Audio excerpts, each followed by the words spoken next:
Ama na banal at pinagpala, lumalapit kami sa iyong trono na may paggalang at pagtitiwala. Itinataas ang pangalan na higit sa lahat ng pangalan, si Hesukristo, ang aming Panginoon at tagapagligtas.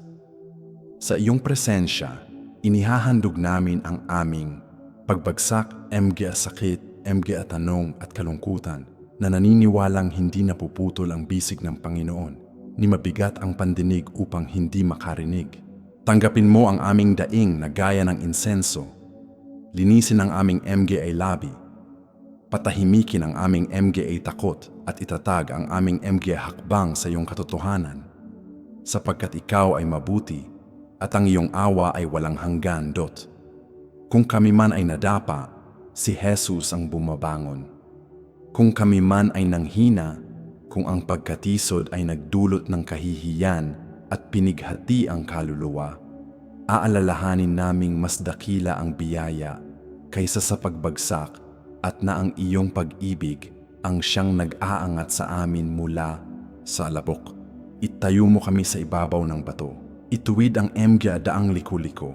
Bagoong likhain sa amin ang matatag na espiritu at bigyan mo kami ng bagong awit upang ang bawat sugat ay maging patotoo at bawat luha ay maging binhing puno ng pagdash-asa. Kung may sakit sa katawan o kaluluwa, si Jesus ang kagalingan. Hipuin mo ang aming sugat ng iyong mahabaging kamay. Dalawin mo ang karamdaman na bago man o luma. Pagalingin mo ang alaala ng sugat ng nakaraan. Pawiin mo ang lahat ng espiritu ng pang-aapi at patubuin ang panibagong lakas. Naway magsaya ang butong pinanghinaan. Tumanggap ng kapayapaan ang pag-iisip, tumibay ang puso, at dumaloy sa amin ang iyong buhay na gaya ng ilog na hindi natutuyo. Kung kami man ay balutin ng tanong at ang landas ay magmukhang malabo, si Jesus ang sagot. Liwanagan mo ang pag-iisip ng tamang pagkilala. Ayusin ang damdamin. Ihanay ang nasa sa iyong kalooban at bigyan mo kami ng praktikal na karunungan sa bawat pasya. Kung sarado ang pintuan, buksan mo. Kung may kalituhan, magdala ka ng kaliwanagan. Kung kami natatakot sa hindi alam, ibuhos mo ang iyong ganap na kapayapaan. Kung balutin kami ng kalungkutan at dumating ang madidilim na oras, si Jesus ang umaaliw. Hindi mo kami iniiwang ulila, nananatili ka sa tabi namin kapag iniwan ng lahat, nauunawaan mo ang aming kahinaan at gayunman tinatanggap mo kami ng buong lambing. Umupo ka sa hapag ng aming puso, pahiran mo ng langis ang aming ulo at pasaganain mo ang aming saro. Kahit sa libis ng lilim, idinedeklara namin, hindi tulad ng tao si Jesus. Hindi siya nangangako para lamang bumali. Hindi siya nagsisimula upang iwanan. Hindi siya umiibig dahil may kapakinabangan at hindi siya nawawala sa oras ng kahirapan. Siya ay nananatili, siya ay nakakakilala, siya ay sumusuporta. Kaya't itinatakwil namin ang pagtitiwala sa sariling lakas at isinusuko namin ang aming sarili sa iyong kapangyarihan, sapagkat ang iyong katapatan ang aming kalasag at proteksyon. Kapag kami nananalangin, dinirinig ni Jesus ang daing. Kapag kami nagdurusa, nadarama ni Jesus ang aming sakit. Kapag kami nangangailangan, siya'y tumutugon ng may dakilang pag-ibig. Kaya ngayon, itinataas namin ang aming tinig, binubuksan ang puso, inilalagay sa harap mo ang akaso, pagsusuri, utang, alitan, saradong pinto at pangarap na naputol. Gawin mo ang bagay na hindi kayang gawin ng tao at turuan mo kaming maghintay sa takdang panahon ng Panginoon. Ang pangalan niya ay Jesus. Pangalan na nagpapagaling, nagliligtas at nagpapalaya. Pangalan na nagpapatahimik sa unos at kumakalma. Sa alone, pangalan na nagbubukas ng bilangguan at sumisira ng tanikala. Pangalan na nagdadala ng ginhawa sa pagod at ng pag-asa sa pinanghihinaan. Idinedeklara namin ang iyong kapangyarihan sa aming tahanan, sa aming isipan, sa aming katawan, sa aming kinabukasan at sa lahat ng aming pagkatao doon sa madidilim na oras ng buhay. Naroon si Jesus. Kapag walang may oras, siya'y yumuyuko. Kapag kulang ang MGA salita, kinokolekta niya ang aming MGA luha. Kapag humahaba ang gabi, siya'y nagsisindi ng ilaw na hindi namamatay.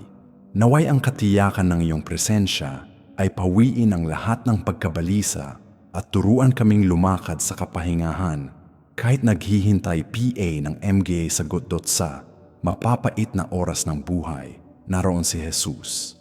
Tanging siya na nakakaalam ng aming MGA pagkukulang ang nagpagaling sa amin. Ang tapat na kaibigan na nanatili nang ang iba ay lumisan. Ang pastol na humahanap sa pagod na tupa at nagpapahid ng langis at alak sa MGA sugat nito. Naway maging lakas ang iyong kaaliwan, maging pagsunod ang iyong lakas, at mula sa pagsunod ay mamunga ng kagalakan. Kung may MGA gawi na umaalipin, si Jesus ang nagpapalaya. Gibain mo ang MGA tanikalang di nakikita, alisin mo ang matitinding anino. Isara mo ang MGA pintuan ng pang-aapi at itaas mo ang bandila ng tagumpay sa aming kasaysayan. Turuan mo kaming maging mapagmatsyag at manalangin. Itakwil ang hindi nakalulugod sa iyo. Piliin ang nakapagpapatibay at punuin ang isip ng totoo, makatarungan at dalisay. Kung ang panghihina ay bumubulong ng pagsuko, si Jesus ang nagbabago. Humihip kanang bagong hininga sa MGA pagod na baga, muling sinisindihan ng MGA baga na halos mawala at ibinabalik ang alab ng unang pag-ibig. Bigyan mo kami ng pagtitiyaga upang magpatuloy yumuyuko sa panalangin kahit tila tanso ang langit at ng pananampalatayang magpasalamat bago PA man makita ang tugon. Kung kami inaakusahan ng pagkakasala, si Jesus ang nagpapatawad sa pamamagitan ng dugo ng kordero, nililinis ang budhe, ibinabalik ang dangal at pinapalitan ang kahihiyan ng kasuotan ng pagpupuri. Turuan mo kaming magpatawad gaya ng aming tinanggap na kapatawaran, palayain ang MG bilanggo at muling magtayo ng tulay doon sa pader ng sama ng loob upang ang pagkakasundo ang siyang maging tanda namin. Kung ang takot ay sumisigaw, si Jesus ang nagpapatahimik. Pawiin mo ang MGA unos sa loob. Patahimikin mo ang MGA tinig ng paratang. Alisin mo ang MGA masamang hinuha at itatag ang iyong pamamahala sa aming MGA pag-iisip. Maglagay ka ng bantay sa pintuan ng aming pag-iisip. Tatakan mo ang aming MGA damdamin ng iyong kapayapaan at ipahinga kami sa kandungan ng iyong kalooban. Kung ang pinto ay napakabigat, si Jesus ang nagbubukas. Bigyan mo kami ng biyaya upang kumatok na may pagpapakumbaba, pag-asa upang maghintay na may pagtitiis at lakas ng loob upang tumawid kapag nagbukas ito. Iligtas mo kami sa MGA madaling daan na kumakain ng layunin at itatag mo kami sa daan ng iyong ganap na kalooban. Kung mahaba ang paglalakbay, si Jesus ang umaalalay. Magbigay ka ng manang sapat sa araw, ng tubig mula sa bato sa ilang, at ng haliging apoy sa malamig na gabi. Turuan mo kaming mamuhay ng isang araw lamang, nagtitiwala sa tinapay para ngayon at nagpapasalamat sa inaasam na pangangalaga para bukas. Kung ang MGA relasyon ay naghihirap, si Jesus ang nagkakasundo. Paamuhin mo ang matatalim na dila, pagalingin ang MGA hindi pagkakaunawaan, pababain ang kapalaluan, at ibuhos ang kababaang loob at katotohanang nagtatagpo.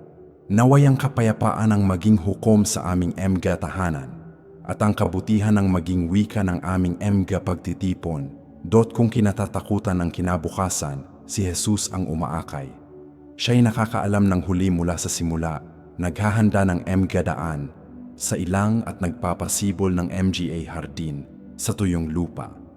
Nais naming sundan ang iyong MGA yapak, pakinggan ang iyong tinig at sumunod ng walang pag-antala, sapagkat ang pagtitiwala sa iyo ay buhay, katiyakan at kapahingahan Ngayon, na may mapagpakumbabang pananampalataya, sinasabi namin, ano na kaya ang magiging kami kung wala ka?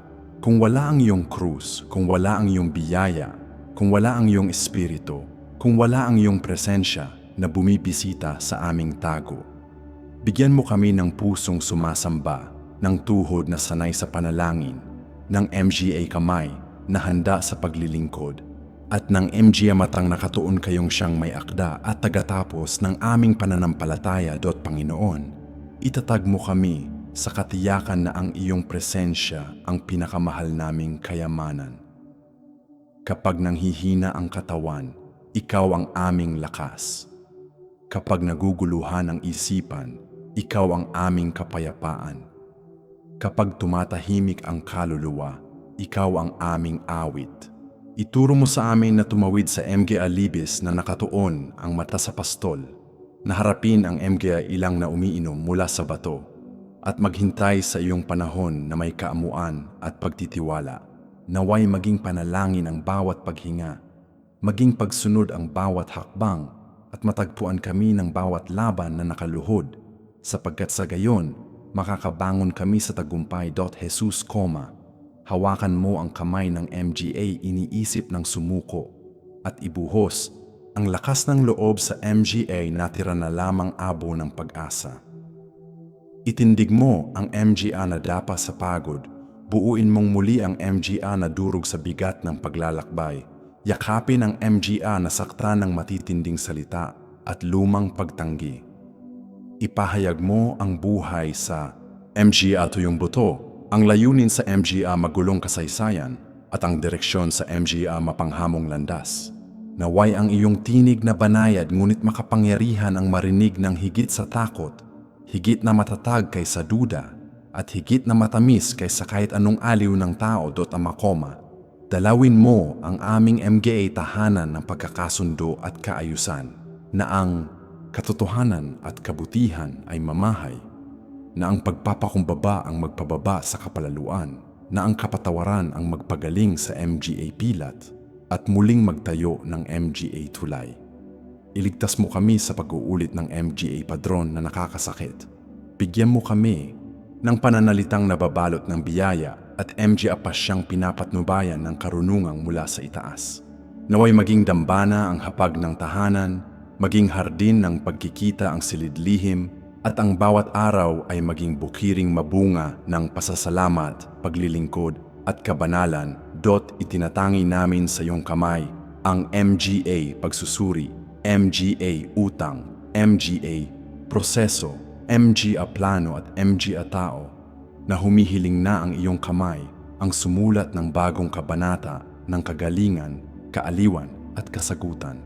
Turuan mo kaming maghintay na sumasamba, kumilos na may pagtitiwala at magpahinga na lubos na nakasuko sa iyong kalooban. Naway ang iyong oo at ang iyong hindi ay maging landas ng buhay para sa amin, at ang iyong kagalakan ang maging aming lakas, ngayon at magpakailanman. Salamat sa pakikinig sa amin, Panginoong Jesus. At ngayoy, Ama, isinusuko namin sa iyo ang lahat. Mga imposibleng bagay, mahahabang proseso, mabibigat na pagsusuri, MGA utang, MGA takot, MGA pintuan, at MGA pangarap.